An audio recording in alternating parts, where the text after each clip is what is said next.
Hello everyone, this is Kaptan Jack Sparrow and I'm back with another YouTube video, and in this particular video I'm gonna discuss Infinity compilation. This is episode 4 up till now, or maybe 5, I don't know. ठीक है, up till now I have uploaded some videos. 40 topic upon discuss कर चुके हैं out of 180. So these are some of the important current and contemporary affairs that I'm gonna discuss. अगर आपको ये PDF चाहिए तो go to Telegram, search IAS Exam Congress. There you will find this particular PDF. Apart from this, you will find many more important PDFs which are uploaded there and some mock papers which are uploaded there. Alright, तो ethanol blending काफ़ी सालों से चल रहा है. I think 2001 में जो है ये स्टार्ट हुआ था. This programme was started back in 2001. Main reason क्या है इसका? तो वही है कि भाई ब्लेंडिंग करेंगे तो एफिशिएंसी बढ़ जाएगी. दूसरा क्या है कि पेट्रोल के साथ ब्लेंडिंग करेंगे तो भाई अपना क्या रहेगा, पेट्रोल का जो खपत है वो कम होगा, तो हमारा जो ट्रेड डेफिसिट है, हमारा जो रुपया है, वो सारी चीज़ें अपन बचा पाएंगे. एंड उसके भी ऊपर सबसे इंपॉर्टेंट क्या है, फार्मर इनकम जो है बढ़ जाएगी. क्योंकि इसमें क्या है, मोलासेस यूज़ होते हैं जनरली. सबसे ज़्यादा इसमें जो यूज़ होते हैं वो molasses B, molasses C etcetera use होते हैं. तो वो है. तो उसमें क्या बोल रखा है, द गवर्नमेंट ऑफ इंडिया. तो what was the current affair in this? Government of India has advance the target of 20% ethanol, जिसको हम किस नाम से जानते हैं, E20 फ्यूल के नाम से भी जानते हैं. They have basically advance the date from 2030 to 2025. तो E20 का जो टारगेट है वो 2025 तक का है. याद रखिएगा, इथेनॉल ब्लेंडिंग जो है, हम यहाँ पर एक बायोफ्यूल बनाने की कोशिश कर रहे हैं और पेट्रोल में इथेनॉल ब्लेंडिंग होती है. मुझे कमेंट सेक्शन में बताइएगा डीजल में किसकी ब्लेंडिंग होती है. इथेनॉल की नहीं होती, किसी दूसरी चीज़ की होती है. All right. सो उसके अलावा क्या क्या है इसमें, तो ये कुछ कमेटी ये सब कुछ काम करनी. द रोड में प्रोड्यूसर्स फलाना डेम का कुछ काम करनी, मोटा मोटा. अब ये तो क्या है, इसमें फर्जी फालतू की चीज़ें दे रखी हैं, सब कुछ काम की नहीं है. ठीक है, फिर आगे चलो कि हम इथेनॉल ब्लेंडिंग कर क्यों रहे हैं. तो वो कुछ रीजंस तो मैंने यहाँ बता दिया, petrol, trade deficit, farmer income. उसके अलावा कुछ लोग ये भी बोलते हैं दैट इथेनॉल के बाद जो एमिशंस होंगे वो काफ़ी ज़्यादा रिड्यूस हो जाएंगे. तो उसमें ना ज़्यादातर लोगों ने गलत इन्फॉर्मेशन पढ़ रखी है कि सारे के सारे एमिशंस कम हो जाएंगे. तो याद रखिएगा, नीति का जो रिपोर्ट थी उसमें मैंने पर्सनली खुद ने भी पढ़ा था. Back in when I was making a paper, TTS 21 का जब एक टेस्ट बना रहा था, उसमें मैंने डिटेल में पढ़ा था. तो all emissions are not reduced. For example NOx के एमिशंस कम नहीं होते हैं, उतने ही रहते हैं, या कोई अप्रिशिएबल चेंज नहीं देखने को मिलता है. Currently, 8.5% of the ethanol is blended with petrol in India. In order to introduce vehicles that are compatible, the committee recommends rollout of E20 material compliant E10 engine. ये तो इसमें ज़्यादा कुछ काम करनी है. तो मोटा मोटा पहले यहाँ से अपन ये समझ सकते हैं कि मार्जिनल चेंजेस करने पड़ेंगे अगर इथेनॉल ब्लेंडिंग वाली पेट्रोल आपको एडॉप्ट करनी है. तो बस यहाँ से ये समझ में आ रहा है. ठीक है, फिर उसके अलावा there is an estimated loss of 6-7% of fuel efficiency for 4-wheeler 3-wheeler when using the committee report noted. ये बहुत इंपॉर्टेंट फैक्ट है कि कुछ लॉस ऑफ फ्यूल एफिशिएंसी हो रहा है अगर हम इसको यूज़ कर रहे हैं तो. ठीक है, याद रखिएगा दैट एफिशिएंसी हमेशा बढ़ेगी ऐसा नहीं है, but some loss is also observed. उसके अलावा फ्लेक्स इंजन याद रखना, ये भी बहुत इंपॉर्टेंट है. ये प्रोजेक्शन में भी डाला था मैंने. Flex fuel engines can run any ratio of blended, ये फलाना डेम का. ठीक है, तो ज़्यादा कुछ काम का नहीं है. मोटा मोटा जो समझ में आया मेरे को ये है कि भाई इथेनॉल रोड मैप अपन ने एक तो उसकी डेट एडवांस कर दी है. पहला फैक्ट वो पकड़ लो. ठीक है, दूसरा फैक्ट ये पकड़ लो कि एफिशिएंसी बहुत ज़्यादा इंप्रूव हो जाती है, ऐसा नहीं है. ठीक है, इथेनॉल ब्लेंडिंग के बाद एफिशिएंसी जो है marginal increase and in fact sometimes decrease in the fuel efficiency is seen. तीसरा, मार्जिनल चेंजेस करने पड़ेंगे आपको अगर आप इथेनॉल ब्लेंडेड पेट्रोल को यूज़ करना चाहते हो फ्यूल में. एंड चौथा कि ऑल एमिशंस आर रिड्यूस्ड, नहीं, some emissions are not reduced. For example NOx जो मैंने बताया, यहाँ पे भी दे रखा होगा, देखते हैं. High reduction in CO emissions were observed. E20 50% lower in 2-wheeler 30. तो ये काम का नहीं है, बस मोटा मोटा पकड़ो कि CO के एमिशंस जो है वो रिड्यूस हो गए साहब. ठीक है, फिर देखो, increase in ethanol content in fuels reduce the emission of some regulated pollutant such as what, hydrocarbon, CO2. However no such change in emissions was observed in NOx. तो वही मैं जो बता रहा था. ठीक है, इसके अलावा और भी कुछ चीज़ें होती हैं इसमें जो काफ़ी काम की होती हैं, तो वो भी आप पकड़ लो कि भाई जो है ये इथेनॉल आता कहाँ से है. तो इथेनॉल कहाँ से आएगा, डिस्टिलरी से आएगा.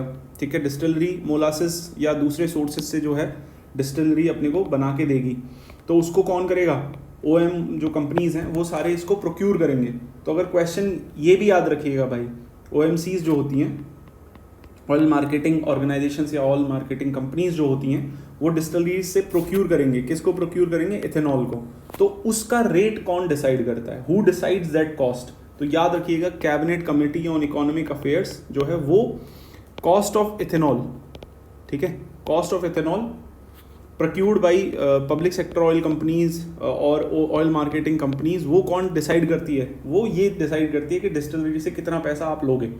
तो डिफरेंट टाइप, सी हैवी मोलासेस हो गया अभी, अब उसमें सी और बी में क्या डिफरेंस है, ये सब काम का नहीं है। मोटा मोटा जो आपने समझ में आ गया वो ये है कि भैया इथेनॉल जो है वो उसका प्राइस, इथेनॉल जो है वो ऑयल मार्केटिंग कंपनीज किससे, डिस्टिलरीज से जो है जाके प्रोक्यूर करती हैं, और उसका प्राइस जो है वो मार्केट डिटरमाइंड नहीं है, गवर्नमेंट रेगुलेटेड है, ठीक है, ये याद रखिए। दूसरा चीज़ क्या है कि इस पे जीएसटी लगता है क्या? बिल्कुल लगता है। ट्रांसपोर्टेशन कॉस्ट लगते हैं? बिल्कुल लगते हैं, ठीक है। उसके अलावा भाई एक और क्वेश्चन ये आता है कि इथेनॉल कहाँ कहाँ से आप निकाल सकते हो, ठीक है, तो इसका एक टीटीएस में मैंने क्वेश्चन डाल रखा है, वो आपने सॉल्व कर लिया होगा, बट मोटा मोटा वही है, शुगर केन हो गया, मोलासिस जिसमें पाया जाए, शुगर सिरप हो गया, ठीक है, इस तरह की चीज़ें हैं। उसके अलावा कुछ ज़्यादा मोटा उतना काम का नहीं है अपने को कि बैठ के हम जो है अपनी हाय तवा मचाएं।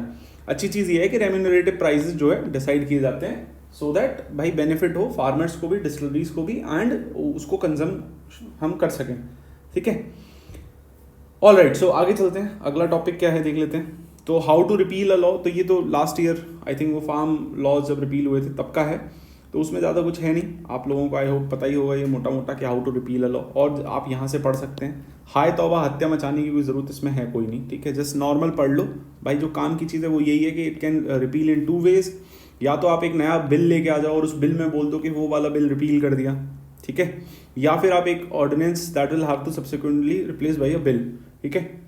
तो याद रखो कि भाई अगर आपको कभी भी अपने एक्ट्स रिपील करने होंगे तो आप क्या करोगे कि एक नया एक्ट लेके आ जाओगे या कोई एक नया बिल लेके आ जाओगे और उसमें ये लिख दोगे कि वो वाले जो बिल्स हैं या वो वाले जो एक्ट्स हैं, आई एम सॉरी, वो वाले जो एक्ट्स हैं, ठीक है, उनको मैंने रिपील कर दिया विद इफेक्ट जब ये वाला जो बिल पास हो जाएगा जो कुछ होगा, तो वो सिंपल हो जाएगा, ठीक है। उसके अलावा और क्या तरीका है, तो आर्टिकल 245 जो है gives power to the parliament to make laws, also gives legislative body to repeal them through the repealing amending acts, ठीक है। तो याद रखो, अमेंड कर सकते हो, रिपील कर सकते हो। The first such act was passed in 1950 when 72 acts were repealed. अब इस पे don't lose your sleep over this, simple understanding बना के चलो, जो अमेंड करते हैं वही रिपील कर देंगे, ठीक है।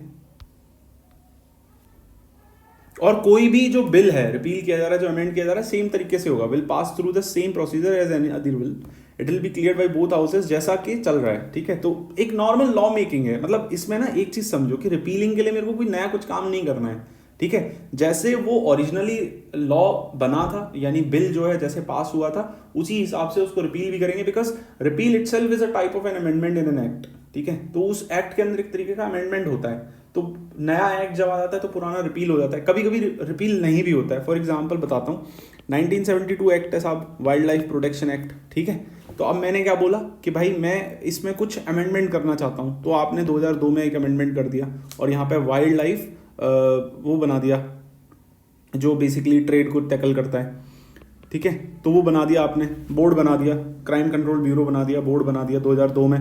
तो वो उसने क्या किया, अमेंड किया, यहाँ पर मैंने अमेंडमेंट लेके आया हूँ, मैं कोई रिपील नहीं किया, ठीक है। अभी रिसेंटली भी इसको जो है मैंने कुछ अमेंड किया, ठीक है। अब मान लो कल को मैं बिल्कुल ही इसको खत्म करना चाहता हूँ, तो मैं जो है 2024 में एक नया बिल ला के बोल दूंगा कि भाई ये वाले को मैं हटा दे रहा हूँ और नया लेके आ जा रहा हूँ। जैसे कि रिसेंटली 2022 में एक बिल आया है, क्रिमिनल एक्ट जो आया है। Anyways, next is India's coal crisis, तो ये भी लास्ट ईयर का टॉपिक है ऑल्दो, बट फिर भी देख लेते हैं कि मेन चीज़ क्या है। कि एक तो समझ लो कि कोल कहाँ कहाँ से प्रोड्यूस होता है, ये आप एकदम मैप बना के देख लो कि what are the types of coals जो इंडिया में है, ठीक है। दूसरा, कहाँ कहाँ से प्रोड्यूस होते हैं और कितना कितना प्रोड्यूस होता है। तो एक चीज़ याद रखना कि India is actually a importer also, import भी करती है कोल, ठीक है। चाइना इंडिया दोनों इम्पोर्ट करती हैं।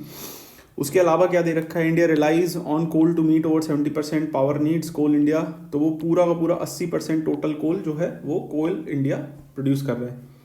कोविड टाइम में लेबरर्स नहीं मिले थे, बरसात बहुत ज़्यादा हो रही थी, तो कोल जो माइनिंग नहीं हो पा रही थी, पानी भर गया था उनके अंदर, तो एक कोल क्राइसिस हो गई थी। उसको लेके यूपीएससी एक क्वेश्चन ऑलरेडी पूछ चुकी है, द करेंट लास्ट ईयर पूछ लिया था कोल कंट्रोलर ऑर्गेनाइजेशन पर, ठीक है। तो the current coal crisis comes amid a broader energy crisis across the world with price of natural gas, coal, oil rising sharply in the international market. तो ये सब लास्ट ईयर की कहानी है, इस साल की नहीं है। फिर भी इस साल मैंने क्यों लिखा है, क्योंकि coal pricing is still important, ठीक है। How the prices are determined, तो उसमें याद रखना कि there are different sales channels which exist, ठीक है, कोल के। तो एक होते हैं नोटिफाइड प्राइजेस, ठीक है, एक होते हैं ऑक्शन प्राइजेस। अब अपने को पीएचडी नहीं करनी है, एक होता है इंपोर्ट प्राइजेस, ठीक है। तो अब तुम्हें समझ में आ गया होगा कौन कौन किस किस से हो रहा है। तो नोटिफाई कौन करेगा साहब, तो वो CIL खुद ही करता है, ठीक है। तो coal prices index, CIL has developed coal pricing index, जिसके थ्रू वो नोटिफाई करता है, ठीक है। अब इसमें don't lose your sleep, simple चीज़ पकड़ लो कि भाई सारे कोल जो है, all coal which is found in India और इम्पोर्टेड, उनका प्राइस अलग अलग होता है। कुछ कोल का प्राइस जो है कौन तय करता है, कोल इंडिया लिमिटेड तय करता है, ठीक है।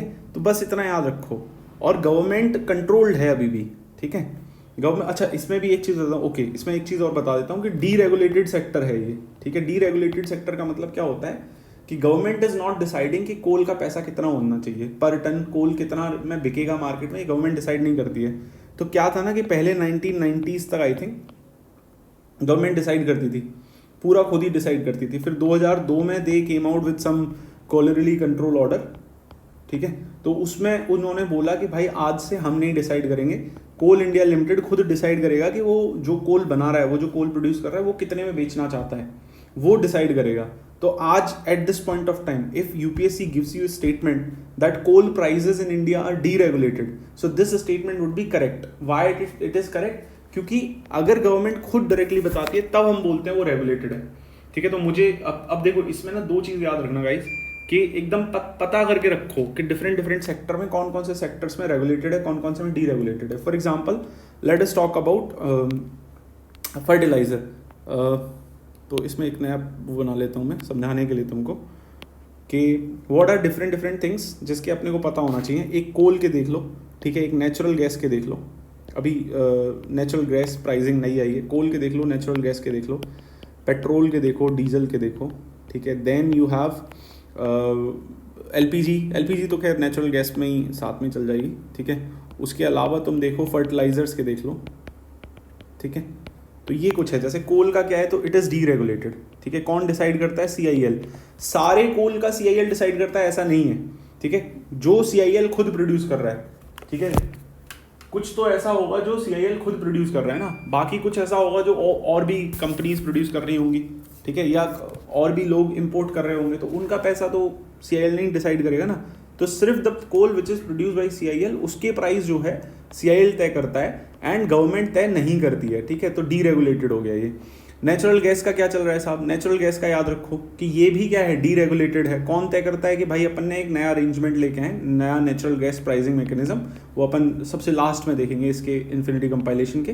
तो उसमें क्या है कि पहले जो थे वो 4 डिफरेंट लोकेशन की गैस प्राइसिंग जो होती थी उस पर डिपेंड करता था, रशिया में क्या चल रहा है, USA में क्या चल रहा है, यूरोप में क्या चल रहा है, इस तरह से 4 जगह पर क्या प्राइसिंग होती थी उसके हिसाब से तय करते थे।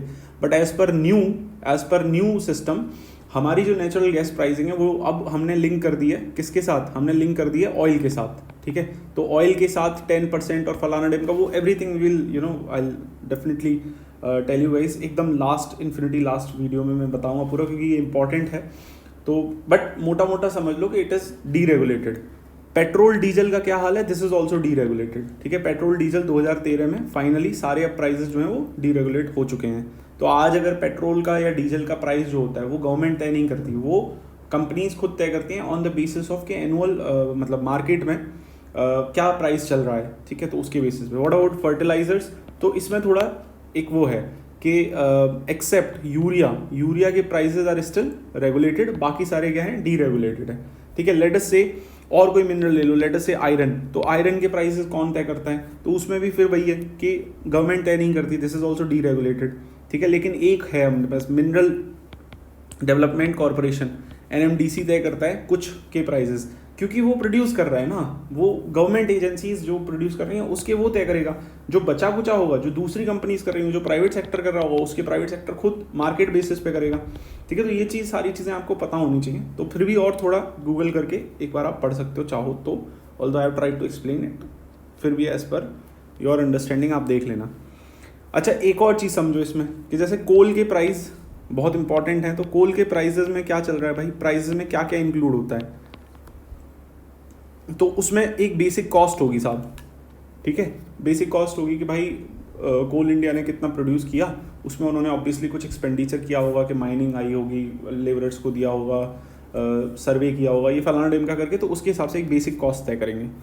फिर उसके ऊपर 5% का GST लगाएंगे, फिर 5% का वैट लगाएंगे उसके ऊपर, ठीक है। तो ये तो अभी नॉर्मल हुआ। फिर उसके ऊपर वापस रॉयल्टी लगेगी, 14% की रॉयल्टी लगेगी उस एरिया के लोगों के लिए। फिर उसके ऊपर क्या लगेगा साहब, रॉयल्टी लग गई। रॉयल्टी के बाद उस पर आई थिंक लगता है कि डिस्ट्रिक्ट मिनरल फाउंडेशन का भी एक कुछ कॉस्ट लगता है।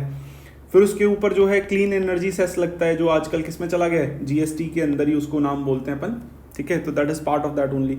फिर कॉस्ट ऑफ ट्रांसपोर्ट लेते हैं, ठीक है। So this is basically the cost जिस पर जो है थर्मल पावर प्लांट्स लेते हैं, या कोई स्टेट बाई करती है कोल को, तो उसके लिए ये सारा कॉस्ट होता है। बस ठीक है, मतलब रटना नहीं है, बस समझ लो कि व्हाट एग्जैक्टली द कॉस्ट। जब मैं बात करता हूँ तो किसकी बात करता हूँ, इस सारी कॉस्ट की बात करता हूँ, ठीक है।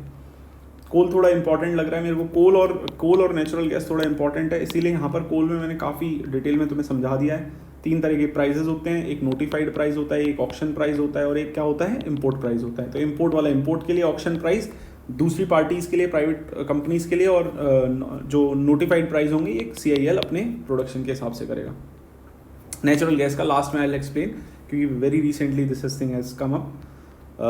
फिर चलते हैं और क्या चल रहा है इसमें। तो उसमें क्या चल रहा है, तो सोलर कैलकुलेटर ऐप की बात चल रही है भाई, इसरो ने बनाया है, ये याद रखो एक तो इसमें, ठीक है। तो क्या है ये, तो बेसिकली सोलर कैलकुलेटर ऐप बताएगी आपको कि उस जगह पे क्या पोटेंशियल है, ठीक है। तो ये याद रखो यहाँ पर कि present a solar calculator to world, that is with this calculator the solar power potential of any place can be measured. तो कैसे मेजर किया जाएगा, on the basis of the satellite data. Satellite data के basis पर उस जगह पर कितनी सोलर एनर्जी मैं प्रोड्यूस कर सकता हूँ। तो इसरो के पास वो डेटा होगा, उसके हिसाब से वो कुछ कैलकुलेट करके देंगे। मोटा मोटा आपने ये याद रखना है कि सोलर कैलकुलेटर ऐप कहाँ पर COP26 में प्राइम मिनिस्टर मोदी जी ने अनाउंस करी, और किसने बनाई है, इसरो ने बनाई है, ठीक है। उसके अलावा कुछ काम का नहीं, ये सब कुछ काम का नहीं, ज़्यादा बड़ा अपने को भागना नहीं है। असेट मोनेटाइजेशन क्या होता है, तो ये भी खैर बहुत बेसिक सा कॉन्सेप्ट है, तो मैं बोलूँगा कि आप इसको खुद से पढ़ लीजिएगा, ठीक है। एक बार बेसिक पढ़ लोगे तो समझ में आ जाएगा। नेशनल मोनेटाइजेशन पाइपलाइन, तो इसमें एक चीज़ याद रखना कि मोनेटाइजेशन का मतलब सिर्फ सेल नहीं है, हम यहाँ पे बेच नहीं रहे, हम सेलिंग नहीं कर रहे हैं, कोई ट्रांसफ़र ऑफ ओनरशिप नहीं है, there won't be any transfer of ownership. हमारा जो मुख्य काम है वो ये है कि 10 साल 20 साल 50 साल के लिए हम इनको दे रहे हैं लीज पर, ठीक है। और थोड़ा पढ़ लेना आप डिटेल में। Then there is a news of cluster fig also. तो क्लस्टर फिग क्या होता है, आप आराम से खुद से पढ़ लो एक बार बैठ के, क्या एक्सप्लेन करूँगा इसमें। बॉम्ब साइक्लोन भी बहुत ज़्यादा न्यूज़ में था, ठीक है। तो बॉम्ब साइक्लोन क्या होता है, बहुत बेसिक सी चीज़ है कि बॉम्ब का नाम ही बता देगा, बॉम्ब कैसे फटता है, एकदम से धूम करके फट जाता है।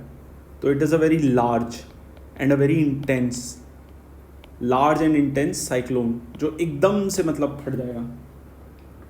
But it is not found in the tropics, it is found in the mid latitudes, ठीक है। तो यहाँ पे मिड लैटिट्यूड्स में मिलेगा, क्योंकि यहाँ पर क्या बनेंगे, फ्रंट फॉर्मेशंस होंगे, ठीक है। एयर मास का सारा कोलिशन होगा, उससे जो है ये सारी चीज़ें बनती हैं, या एटमॉस्फेरिक रिवर से काम करेगा, ठीक है। तो इनके पीछे जो कॉन्सेप्ट है वो ये फ्रंटोजेनेसिस है, एयर मास का कॉन्सेप्ट है, एटमॉस्फेरिक रिवर्स का कॉन्सेप्ट है, ये सारी चीज़ें हैं इसके पीछे कुल मिला के। और बहुत ज़्यादा बॉम्ब इसलिए बोल रहा हूँ क्योंकि large intense and very quickly it develops, very quickly it develops. तो वही एटमोलॉजी लगाओ यहाँ पर, बॉम्ब क्यों बोल रहे हैं, ठीक है।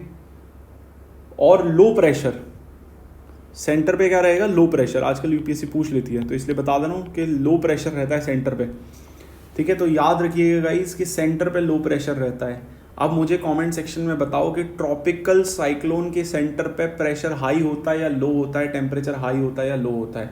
This question has been asked in TTS also, and UPSC ने भी कभी तो 2005 या 6 में कभी पूछा था कि आई ऑफ द साइक्लोन, उसमें टेम्परेचर लो होता है, प्रेशर हाई होता है, प्रेशर लो होता है, टेम्परेचर हाई होता है, दोनों हाई होते हैं, दोनों लो होते हैं, ठीक है। लेकिन ये लो प्रेशर होता है ऑब्वियसली, क्योंकि ये टेम्परेट साइक्लोन है, मिड लैटिट्यूड्स में टेम्परेट साइक्लोन पाए जाते हैं। एक अच्छी चीज़ ये है कि ट्रॉपिकल साइक्लोन्स में एयर मासेस का फॉर्मेशन नहीं होता। आपको जो हीट चाहिए होती है, हाँ सॉरी, तो आपको जो हीट चाहिए होती है वो आपको एयर मास देते हैं टेम्परेट में, और ट्रॉपिकल में वो कौन देता है? आपकी जो हीट ओशन का टेम्परेचर होता है 25-26 डिग्री सेल्सियस जो होना चाहिए। ठीक है, बहुत रैपिडली इसका प्रेशर गिरता है, इसलिए बॉम्ब साइक्लोन कहलाता है ये। ठीक है, चलते हैं। Bomb cyclone forms when air pressure rapidly drops, तो वो मैं बता दिया। तो लगभग 24 घंटे में 24 मिली बार तक गिर जाता है ये। तो 1 घंटे में 1 मिली बार गिरता है कम से कम। सोचो मतलब कितना ही ज़्यादा एक्सप्लोसिव होता होगा ये। Bomb cyclone has been pulling deep tropical moisture from the Pacific, creating an atmospheric river. The river has as a fire hose of moisture in the sky capable of फलाना नेम का। तो पहले अब तो इसको भी पढ़ लेना, एटमॉस्फेरिक रिवर को, आप टेंशन में आ जाओ।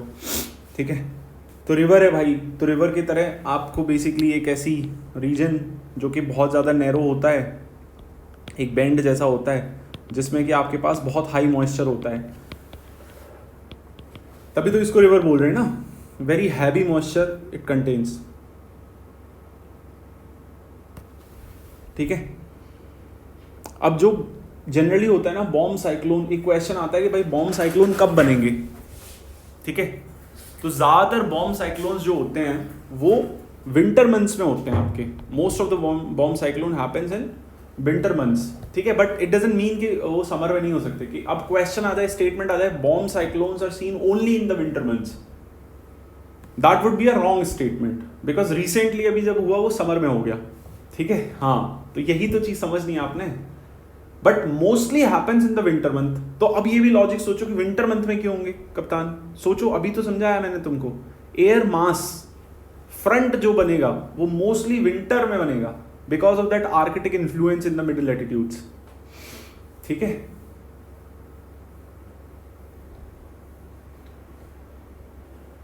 क्योंकि एक वार्म एयर मास और कोल्ड एयर मास जो होंगे भाई, आर्कटिक से कौन सा एयर मास भाग के आ रहा होगा? कोल्ड एयर मास एकदम। और वहां पर कौन सा होगा? ठीक है, तो वहां पे वार्म एयर मास होगा। और जब ये मिल जाएंगे तो कुछ कंडीशंस ऐसी बनेंगी कि कोल्ड जो है वो ऊपर आ जाएगा, या वार्म जो है वो ऊपर चला जाएगा ग्लाइड करता हुआ, और उसके हिसाब से एक साइक्लोन डेवलप हो जाएगा। वहाँ पे हैवी स्ट्रॉन्ग विंड्स चलने लगेंगी, हैवी स्नोफॉल हो जाएगा। ठीक है, एक स्टॉर्म बन जाएगा बहुत तगड़ा वाला, उसी को वार्म साइक्लोन बोल देते हैं। तो याद करने वाली चीज़ें जो थी वो मैंने यहाँ पे सारी एक्सप्लेन कर दी हैं आपको। ठीक है, बाकी आप जो है यहाँ पे अपने हिसाब से देख लेना और क्या पढ़ना है। कावेरी रिवर पॉल्यूशन के ऊपर है साहब, तो just read it once. Recently जो है कावेरी में एक स्टडी की गई, और इस स्टडी में पाया गया कि काफ़ी ज़्यादा मतलब पॉल्यूशन पाया गया। तो pharmaceutically active compound, care products, plastic, flame retardants, heavy metals, pesticides, ये सारी चीज़ें पाई गई वहाँ पर। तो अपने हिसाब से यहाँ पर पढ़ लेना। आई होप आपको कावेरी का बेसिक नॉलेज तो है ही। ठीक है, तो इट ओरिजिनेट्स कहाँ पर? ठीक है, बताना आप मेरे को कहाँ पे ओरिजिनेट होती है। ठीक है, कौन से उसमें। और इसको पोन्नी बोला जाता है। ठीक है, पोन्नी कहते हैं कावेरी को अपन, सॉरी, इसको पोन्नी कहते हैं कावेरी को। ठीक है, तो इसका मतलब ये है गोल्डन मेड। तो ये भी चीज़ आप अपना याद रखो कि which of the following river is known by the name Ponni, also mean golden maid. ठीक है, तो वही है कि लॉजिक वही है कि संगम लिटरेचर में कावेरी का वही है जो समझ के चलो कि अपना लेटर वैदिक पीरियड में अपना इसका है, गंगा जी का है। ठीक है, तो अब इसका रीज़न क्या है, गोल्डन मेड क्यों कहते हैं? क्योंकि जब हिस्टोरिकली आप देखते हैं तो पाते हैं कि ये जो है जहाँ पर रुकती थी वो सिल्ट डिपॉजिट करती है, वो जैसे कि जो गंगा वंगा करती है उसी हिसाब से। बट उसका कलर क्या होता है? उसका गोल्डन, फाइन गोल्डन पार्टिकल्स जो है वो डिपॉजिट करती थी, इसलिए गोल्डन मेड, एंड हेंस इसको पोन्नी कहा जाता था। ये बहुत इंपॉर्टेंट इंफॉर्मेशन है। ठीक है, कमेंट सेक्शन में मुझे बताइएगा कि ये कहाँ पर ओरिजिनेट होती है। और some of the important tributaries अपनी याद रखना। Largest tributary I hope you guys know, Amaravati है। ठीक है, कबनी, भवनी, ठीक है, अमरावती, हरकावती, ये सारी जो है मेन खास इनकी ट्रिब्यूटरीज हैं। फिर भी आप एक बार जो है कमेंट सेक्शन में लिख के बता दीजिएगा, तो आपका भी रिवाइज हो जाएगा, देखने वालों को भी मालूम पड़ जाएगा। सबसे इंपॉर्टेंट चीज़ ये है कि यहाँ पर 3 आइलैंड्स भी हैं, वो तीनों मैं ऑल्दो पूछ चुका हूँ। तो उसमें सबसे इंपॉर्टेंट है शिवा समुद्र है शायद, ऐसा कुछ नाम है, and which is also a fall, waterfall भी है। ठीक है, तो आप आई होप आप लोगों को ये चीज़ पता होगी। फिर अगला टॉपिक है एटमॉस्फेरिक रिवर, तो वो अभी एक्सप्लेन किया था मैंने। ठीक है, they are long narrow bends of moisture, वही जो मैं अभी एक्सप्लेन कर रहा था। Tropic to high latitude, these river can transport 15 times the volume of Mississippi Mississippi river. ठीक है, मिसिसिपी। ठीक है, एंड कुछ कुछ चीज़ें यहाँ पर दे रखी हैं, तो आप आराम से पॉज करके इसको पढ़ लो। When that moisture reaches the coast moves फलाना डिमका, अपना आराम से पॉज करो and just read it once. Also remember that this is also known as pineapple express. ठीक है, फिर आगे चलते हैं साहब, क्या दे रखा है, स्विफ्ट पेमेंट सिस्टम। तो स्विफ्ट पेमेंट सिस्टम क्यों न्यूज़ में था? रशिया की वजह से न्यूज़ में था साहब। ठीक है, अभी देखो ये लास्ट ईयर के करंट अफेयर का है और ये पूछा भी था लास्ट ईयर, यूपीएससी ने पूछा था, हमारे एग्जाम में नहीं पूछा, सीएसई में नहीं पूछा, बट दूसरे एग्जाम्स में पूछ लिया था कि स्विफ्ट क्या है।